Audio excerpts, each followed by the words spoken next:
6%. Autre moyen de transport, ils mesurent en moyenne 45 cm de large. Ils accueillent ou plutôt martyrisent nos séants durant de longues heures. Les sièges d'avion ont vocation à recevoir le plus grand nombre possible de passagers dans un espace restreint. Ludovic Romanins et Yves Le Bacon se sont rendus à Bourges dans une entreprise qui conçoit des sièges en principe confortables pour les compagnies du monde entier. Dans ce hangar, des sièges d'avion à perte de vue. Dans chaque rangée, une compagnie aérienne différente. La seconde classe économique de China Eastern côtoie les fauteuils business d'American Airlines. Chaque siège fabriqué est soumis à 50 critères physiques et mécaniques. Parmi eux, la position allongée. Les compagnies la demandent maintenant en premium, la classe intermédiaire entre la business et l'économique. C'est confortable ce siège? Oui, confortable, oui, monsieur. On y dort bien? Je sais pas, je n'ai encore jamais dormi. Ça dure pas assez longtemps. Un siège-lit, Air France le proposait déjà sur un trajet Paris-Tokyo en 1958. Une couchette spartiate était cachée dans les coffres à bagages.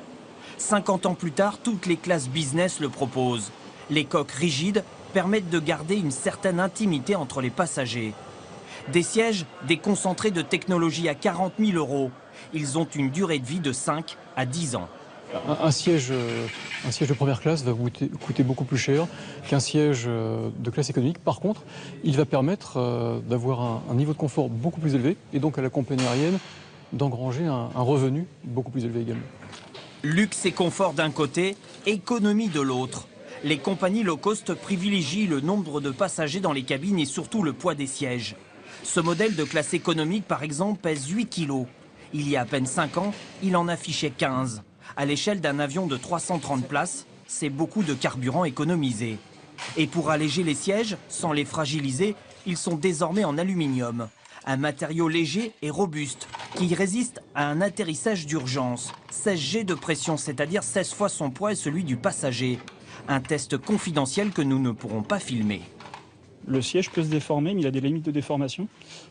Suite à ça, on doit justifier en fait que le couloir d'évacuation est maintenu.